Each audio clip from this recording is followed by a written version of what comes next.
Hey, what's going on, guys? I am Indie Pride from Milk and Cookies Total War, and for today's video, we are forging the follow-up to my magnum opus, the best unit for every faction video that dropped back in November of 2018. But of course, it is no longer November of 2018, it's February 8th of the year of our Lord 2020, and as you might imagine, Total War Warhammer 2 has changed a lot since then, so that video deserves a follow-up. But the rules we use to determine what units are best for a faction have not. And that means versatility, cost efficiency, utility, battlefield performance, and whether or not they are a staple of their faction are still the baseline criteria for crowning an MVP for each race. As always, this list will be subjective. There's no way to account for every single variable in a strategy game this diverse, but just like last time, I discussed the topic with some of the best and most knowledgeable players in the community, and we came to a relative consensus on the vast majority of these picks. Same rules as before. No regiments of renown, no lords, no heroes, just pure, unchevroned vanilla units. And while I think this list will definitely be useful for new campaign players, it's going to be based off custom battle and multiplayer, because campaign just has so many more confounding variables that completely change the baseline output of a unit. It's just really hard to talk relative unit viability in a mode where you can recruit dino stacks and 19 star dragons when you've got building trees and lord specific unit buffs and all these synergies that stack until your Weight Watchers have the missile damage of dwarf cannon. So even though we do have a new patch on the horizon that will likely only affect one or two of the picks here, so let's usher in a new age of Warhammer and talk the best units for every faction in 2020. And to get things kicked off good and proper, the Baconators are back with a vengeance, and they're flipping the script a bit. The piggies are no longer prey, they are predators, and they play a huge role in keeping the beastmen competitive. Razorgore Herd might come as a surprise pick to you, but if you take a look at what they offer at their price point, it becomes readily apparent just how much utility they have and the damage output they can unleash for pennies on the dollar. On paper, yeah, they have abysmal melee attack and abysmal melee defense, but as we know, there's a lot more to a unit that dictates the impact they have in the wars for the old world. And when it comes to Razorgore Herd, their impact is quite literal. And it comes straight from their meaty charge bonus and 52 weapon strength. So when they smash into armored infantry, into cav, into monsters, it's gonna hurt bad. They have comparable HP to standard heavy cavalry and knight units that cost 100 to 150% more than them, and significantly more than pretty much any other War Beast unit in Mortal Empires. Take Feral Cold Ones, for example, who have a similar role and price point, but have 50% less HP. And one single model has enough mass to prevent a monster like a Carnosaur or a Star Dragon from escaping, which goes a long way in securing a win condition for the Beastmen. Eliminate their scary, terror-causing monsters, there's a good chance the Beastmen are gonna win the game. Yes, they have Rampage, yes, their attack and defense values absolutely blow, but at their current price of 550 gold, the amount of stopping power, mass, and battlefield control they offer is pretty absurd. Not to mention, they become a staple of a lot of competitive Beastmen players' builds. Running 3 to 4 of them in a stampede of bacon grease and goring tusks is not uncommon at all, and it can directly lead to wins on the battlefield. They won't carry games unto themselves, and they won't get massive kill counts, but they open up the door for the rest of the roster to shine in a huge way and will bring ruination to your enemies, to usher in a new age of conquest for the true children of chaos. Strange women lying in pawns distributing swords is no basis for a system of government, but it is an effective way for Bretonia to arm their best warriors with blades that can slice a giant in two. And so we enter the realm of the Questing Knight. Now we already know their Regiment of Renown, the Companions of Kunel, are the strongest head-to-head cavalry unit in Warhammer 2 at the moment, but what is it that makes Questing Knights themselves so good? Well, much the same stuff, honestly. Huge weapon strength, high melee attack, good mobility, immunity to fear and terror, because what self-respecting knight of Zaladi would dare run from mere dragons or dinosaurs, and they have a 75% AP split, which means their armor-piercing potential is at the pinnacle of all heavy cavalry in the setting. Their tooltip might say anti-infantry, but in reality, they're anti-everything, and they are just as good in an anti-large role as Grail Knights, if not slightly better, despite not even having anti-large. That is simply because they hit so damn hard. fact, they hit so hard, they trade upwards against and often downright beat the brakes off of a large percentage of the heavy cap roster in Mortal Empires. These are the cream of the crop, what you want to use as your katana cavalry, your frontliners that engage enemy cav, enemy infantry, and basically just run over everything they get their hands on. So, if you want all the killing power of a true Knight of the Grail at a bargain basement price of 400 gold less, questing knights can form the backbone of your chivalrous conquests of the known world and beyond, and they will not disappoint. Now, the Dark Elves have been one of the most consistently challenging races to fight against since their launch in September of 2017, and DLC power creep has only made them stronger. Go figure. For evidence of that, look no further than the Scourge Runner Chariot, one of the best examples we've had in recent years of releasing units in an overtuned state without rhyme or reason. And as they made landfall with the Shadow and the Blade Lord pack, it became very clear, very quickly, that Scourge Runners were destined for greatness until the inevitable whack of the nerf bat that usually follows a few months later. And sure enough, they are indeed getting cut back down to size in the next patch to the tune of 1000 HP nerf and some other minor changes, but they have been incredibly oppressive since early December and remain that way now. So this was a slam dunk, a no-brainer. They check every single box when it comes to the criteria we're using to determine the MVPs for each race. They're an auto-include against maybe 90% of the cast. Very difficult to catch at 84 speed, powerful armor-piercing range attacks that can mess up even the scariest monsters, and they give you massive battlefield control. They just control space extremely well, forcing opponents to make hasty and often bad decisions to try and get rid of them. For some inexplicable reason, they were given 1000 more HP than any other skirmish chariot in the game on launch, and yet they retain the killing power in CQB of dedicated melee chariots.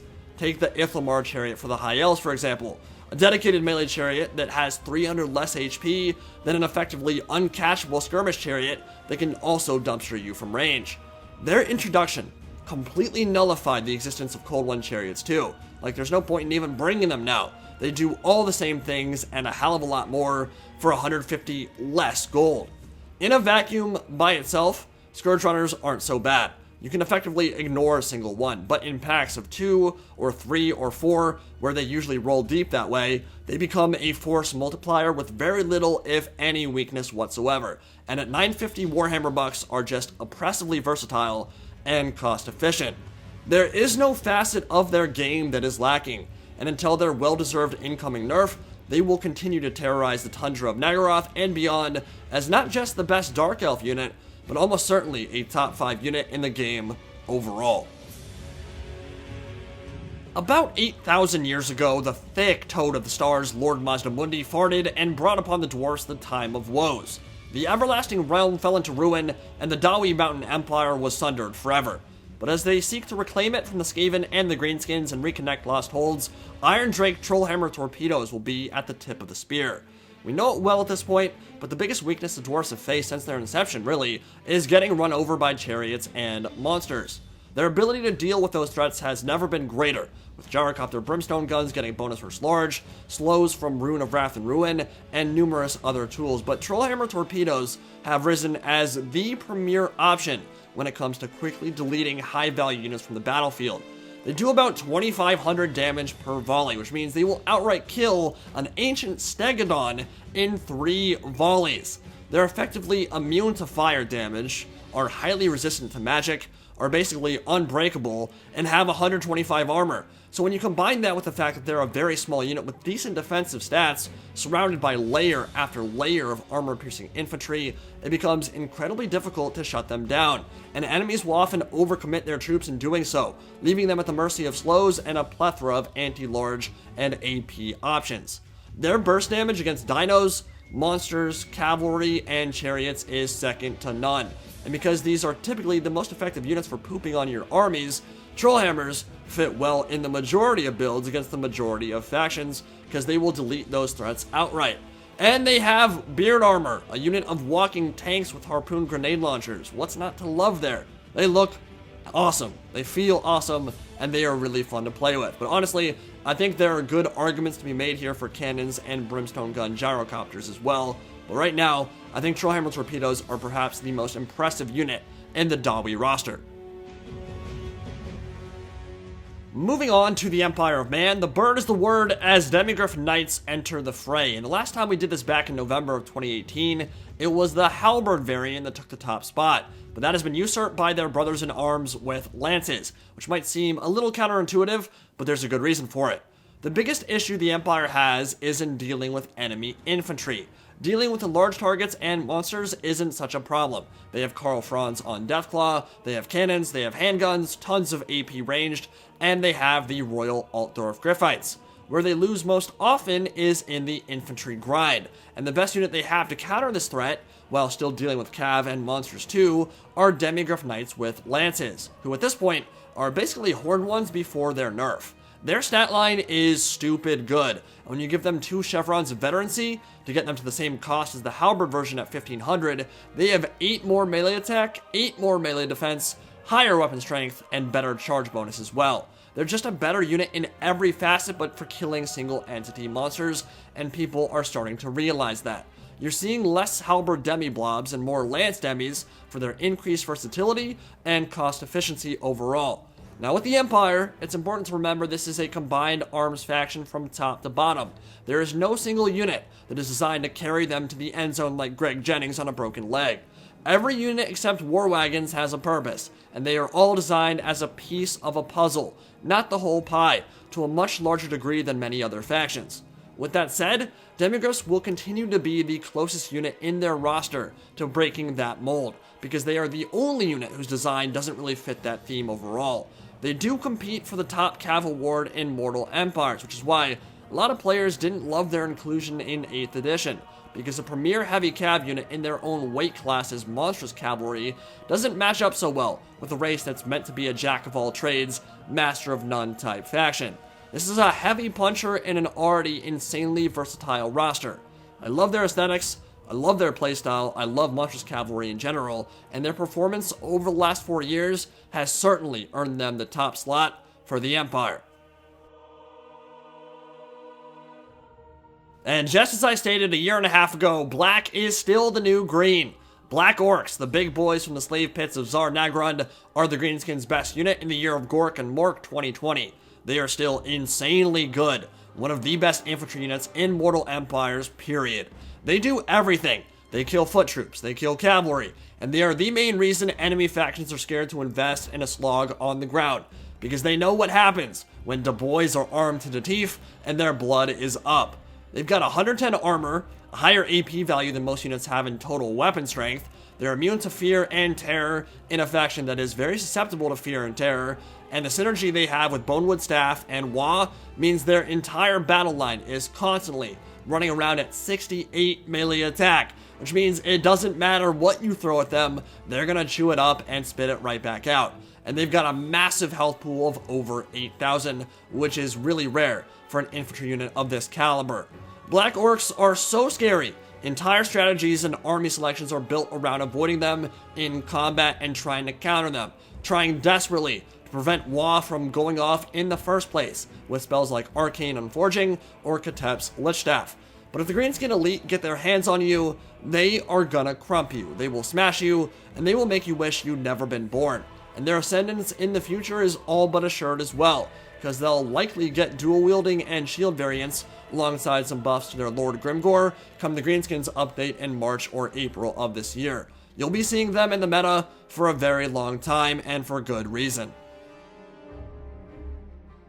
Now, if you're playing as the Coneheads and you're looking for a unit to Narfle the Garthok with, it isn't the High Elves that shine supernova in the limelight, but the greatest of the Sky Lizards, the Star Dragon, the eldest, the wisest, the harbingers of the Ranadandra. Their breath can melt steel beams and just about any single entity if you're right above your target. And against infantry, they can demolish an entire formation if you're positioned further away on the flank. All you really have to do is look at their stat line to realize why Star Dragons are so powerful, because they blow most monsters out of the water just by the eye test alone. But they also have 3 roasty toasty breath attacks and can fly, meaning it always gets to pick and choose its engagements, which is obviously invaluable. Where Star Dragons really shine is in their synergy with the most commonly picked High Elf Lords, Alariel and Tactless. Healing has always been very efficient on single entity monsters, but that is doubly true on a flying monster with combat prowess this impressive. Alariel with her Star of Avalorn and cheap Earthbloods, and Teclis with Overcast Regrowth and Kindle Flame, which is just a straight damage boost for the dragon every time you cast a spell because it deals flaming damage. They synergize incredibly well with Star Dragons, and when they're rolling together, it becomes very difficult not to get good value out of this kaiju, even though it remains one of the most expensive monsters in the game at 2,400 gold. I think right now, Star Dragons are an easy choice because of the Martial Prowess Chevron bug, which is obviously hitting Dragon Princes and the Elven Elite quite hard, but it'll get some more competition when that gets fixed in the next patch. Still though, it's hard to find a single unit in Warhammer 2 that can solo carry games quite like a Star Dragon. They have so many ways they can impact the battlefield and send enemies to visit Aerith Kial in the Netherrealm, and for that reason, it deserves to be number 1 for the High Elves. So the last time we talked about the Lizardmen in terms of their best unit, we gave the gold to the Feral Carnosaur, essentially Shaggoth killing power at a steep discount. And I still think they're right there at the top. But on the other end of the spectrum, there's a unit that's been there and kicking ass from the very beginning in the name of the Old Ones. And like their leader Oxyotl, stalk unseen and annoy the piss out of anyone and anything who invades their jungle. These of course are the Chameleon Skinks, those who stalk unseen. A unit that provides godlike utility at their price point and will consistently force opponents into bad situations. They've got it all. Vanguard, Stalk, Fire while moving, a 360-degree arc of fire, and they actually have the mobility to utilize it well, which most foot skirmishers do not. They've got 48 speed and will poison anything they shoot, cutting enemy maneuverability by 24%. Their blowpipe darts are filled with the venom of Lustrian tree frogs, a poison so potent it can foul demon blood and send them howling back into the warp. But what's really interesting about them is their battlefield application. They are exceptional for baiting enemy units into bad fights and are surprisingly tanky and hard to take down as well. 40% missile resist means you want an opponent to shoot at them, because it's just a waste of time. And if Heavy Cav gives chase, there's a good chance they're going to get their ass beat in the process, because they can barely catch up in the first place, and even when they do catch up, they're still getting debuffed and shot to pieces from point blank range. Chameleons are basically a better version of Pistoliers. They make your opponent do dumb things, just very difficult to shut down, and all the while, they're racking up damage on your monsters and your cav, and cutting their combat effectiveness substantially. Really versatile, really annoying, they fit in pretty much any build, and will often end up being your low-key MVP. Okay, it's time to talk about the Barbarians of the Far North, Norsca, and this is a tough one because kind of like the Empire or the Dwarfs, there are a lot of units that are very good in their role for Norsca, and it's more about the picture in totality, the army as a whole, rather than any one clear-cut MVP. But Howling at the Moon, baying for blood, and channeling the fury of the Lycan are unarmored skin wolves at the top spot. And after talking with some of the best competitive players in the community, we agreed this unit is the best example of an all-in-one package that fits the criteria of what we're looking for in a versatile and cost-efficient killer. Team Jacob single-handedly dominates the Skaven, Beastmen, Wood Elves, and to a lesser extent, the Greenskins matchups. Low armor factions without an emphasis on heavy cavalry can fall prey to them pretty easily, and their combination of physical resistance, mobility, and regeneration makes them trouble for a lot of different factions to deal with. They have 30 bonus versus large, which is huge. On a unit with 60 weapon strength means they get a 50% increase to weapon damage and almost a 100% increase to melee attack when fighting cav or monsters. But they're also super efficient at hunting down lightly armored skirmishers with their 75 speed. Now you might be asking, why not go for armored skin wolves then, right? I mean, same stat line basically, just 70 armor instead of 15, and the answer is twofold. They're substantially slower and 150 gold more expensive. Do you really want to spend 150 gold for a slower unit with the same stats? For a lot of players, that trade-off just isn't worth it. You get a lot more out of them by picking your engagements appropriately, and that's easier to do when you have 10 more speed on the unarmored variant as opposed to the armored variant. Plus, they're one of the few monstrous infantry specimens that can pretty consistently hit the healing cap without any outside help whatsoever, which is rare and obviously very valuable. Basically doubles their effective HP pool alongside that 20% physical resistance. It's a cerebral unit, one that requires thought and planning to be used effectively because of their inherent squishiness, but if you're patient and intelligent with them, they can consistently take over battles and feast on an enemy's most valuable assets. Norska is in good claws with these bad boys, Huge Jackman and Taylor Lautner, forever. It's those damn werewolves. They're so hot right now. Werewolves. Now, this one is gonna turn some heads. There are gonna be a lot of WTFs in the chat. A lot of people shaking their heads right now saying, no way in hell are Skaven slave slingers even in the top 10 best Skaven units. I mean, they're slaves, right? They're trash. They don't do anything except die, which is true to an extent. But for everything else, I'm here to tell you right now, you're wrong. You've been thinking about them wrong. Value for price is extremely important when you're limited on funds. If there's no limit, then yeah, you can bring 19 Mammoths or 19 Star Dragons or 19 Carnosaurs, and that's probably going to be your strongest army. But there's a reason why the statistically strongest unit isn't the best one for each faction on this list, and Skaven Slave Slingers are a perfect example of skirmishers that are incredibly easy to earn their cost back with, and much, much more. Whoever fights against them is immediately stuck in a pickle, a quandary, a conundrum when they see them on the battlefield. Like, are they even worth killing? Are they worth even wasting your time on? They cost 200 gold. They have 9 missile damage. Surely, they pose no threat whatsoever, right? Wrong. They've got 105 models, about 60% more than most archer units in the game, and in groups of 3 or 4, their volume of fire simply cannot be ignored, because they will take your Dreadsaurian, or your Stegodon, or your Vargulf, your Hippogriff Knights, what have you, and introduce them to an early grave. And the combo is very simple. Hit a single entity monster, or monstrous infantry, monstrous cavalry, whatever, with Wither, and have your Skaven slaves focus fire. Watch it melt away like the Wicked Witch of the West. It's a David vs. Goliath situation, as hundreds of little Ratman Davids form Voltron and punish the scariest beasts in Warhammer. But the really nice thing about it, you don't even care if they die. You barely have to micro them. They are completely and utterly disposable and expendable. Great for blocking charges, for absorbing skirmish fire, for tying down important stuff and letting your heavy hitters finish them off. There are just so many ways for them to generate value, and it only takes a handful of seconds to make their cost back. These guys are a staple pick in so many different matchups. They can find use in so many different builds. It's hard not to love them. Really common in competitive, really good at what they do, and honestly, I think it's fitting that the faction who's best known for sending their weakest to their deaths finally get their comeuppance as the slaves rise like a phoenix from the ashes and earn the gold medal. If this video had gone up when the Prophet and the Warlock dropped like a year ago, it for sure would have been Jezzail's or Doomflayers in this top spot, but after their nerfs, it's the Slingers' time to shine, baby, and they are shining bright.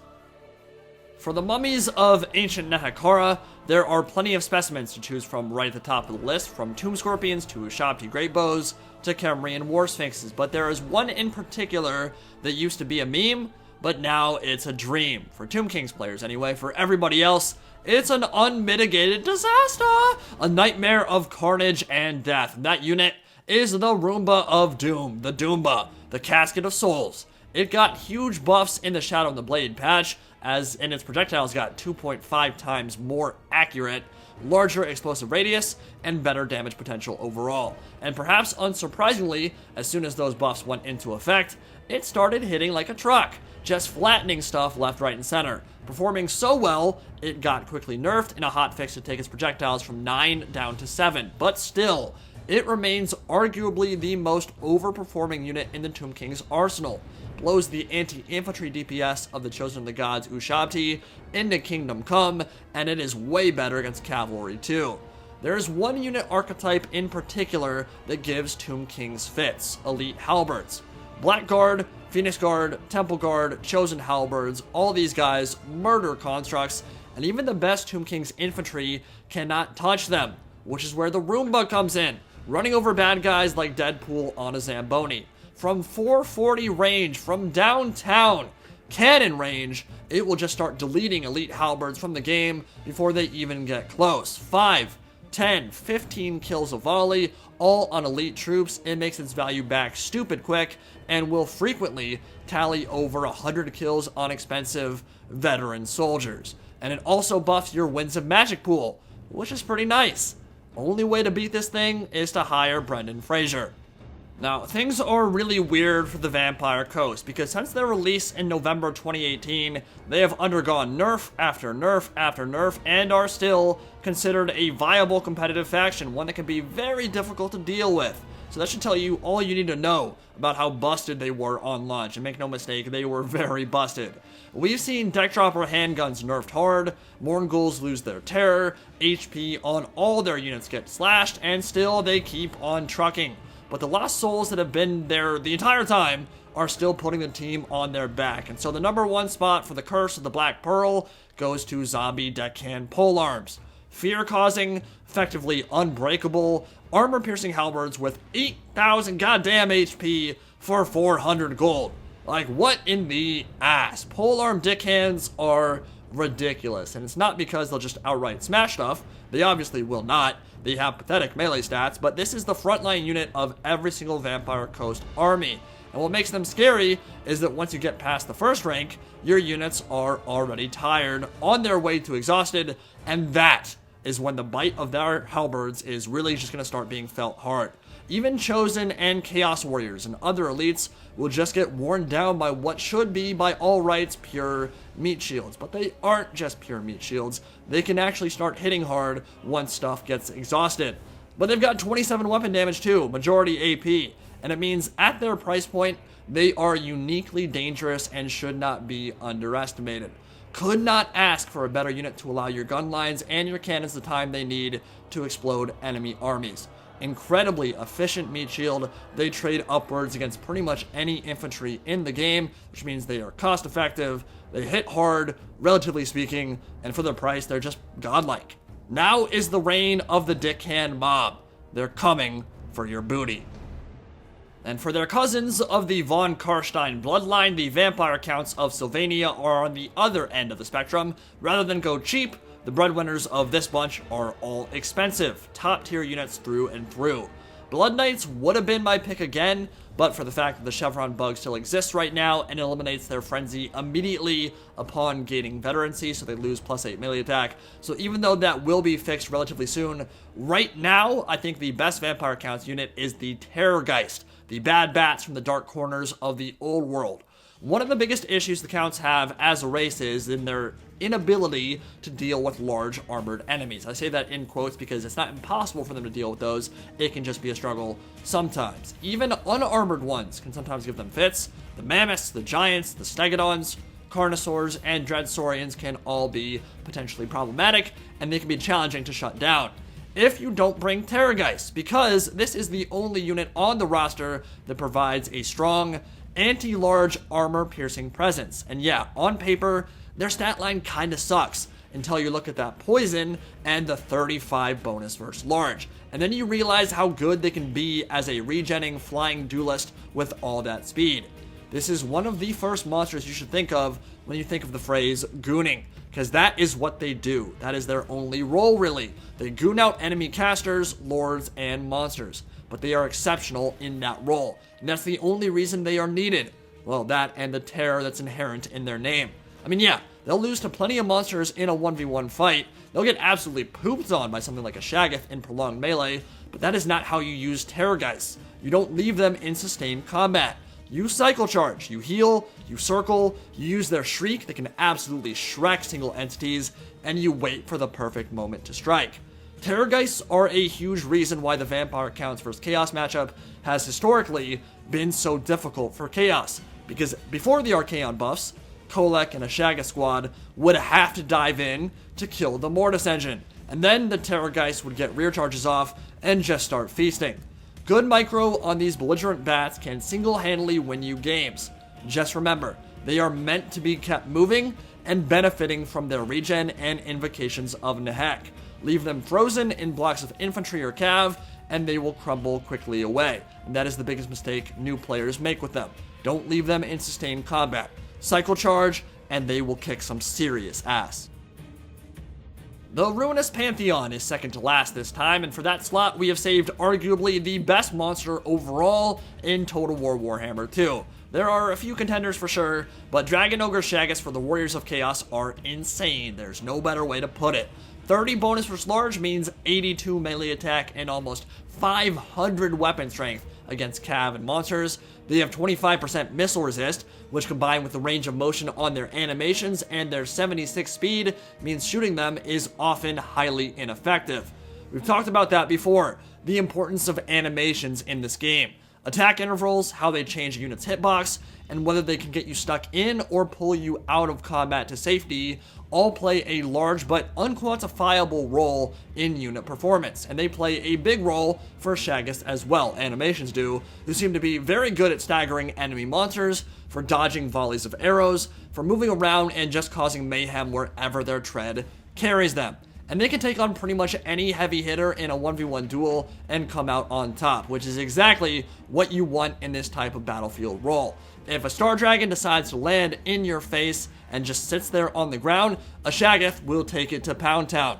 No two ways about it. Really the only problem they have is that you can't heal the damn things. We'll see if that changes in Total War Warhammer 3, but expect to see them in the meta even then. They're going to be around for a very long time. They are straightforward, brutal, and have consistently been the top performer for Chaos for a very long time. Except no alternative when you need to beat down a Dreadsaurian or clip the wings off a Star Dragon. Shaggoths are the bee's knees. And for the final best unit in Mortal Empires, the best and brightest for the tree-hugging hippies of Athelloren goes once again to Way Watchers, who have been nerfed numerous times but still are uncontested with the crown. And heavy are the heads that wear it, because it feels like CA wants to steal their thunder real bad when they smack them with a nerf bat. But it still hasn't mattered.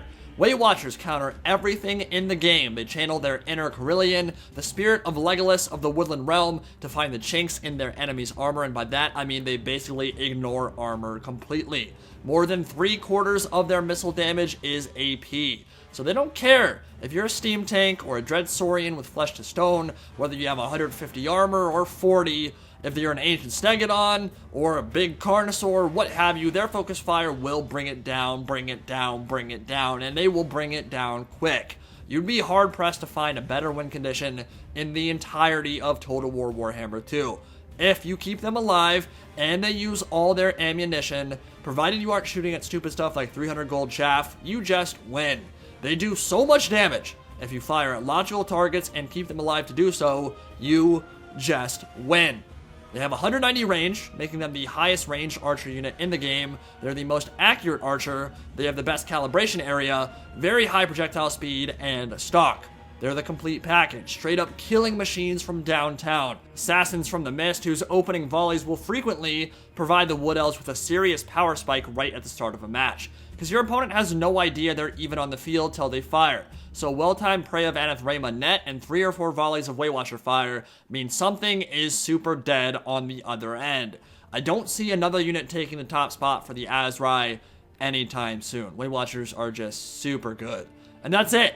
That's my list. The units myself and a small handful of the best players in the community think are the best for their respective factions. Of course, wasn't a perfect system. We don't completely agree on every single unit, and of course, there are plenty of competitive players who probably don't agree with many of the units on this list, and that's completely fine.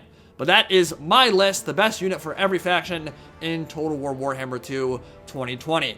For some races, not much has changed, and the kings still reign. For others, there's been a changing of the guard many times over with the patches, and with a new patch on the way, we'll soon see even more changes. But for now, these are the picks, and I think it relatively accurately reflects the state of the game over the last 4 months or so.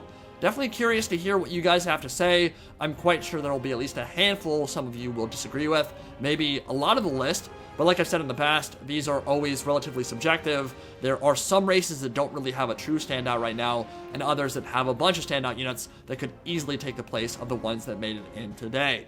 Plenty of honorable mentions to go around, but I hope you guys enjoyed the video, and I will see you all in the next one. Indie Pride, signing out for now.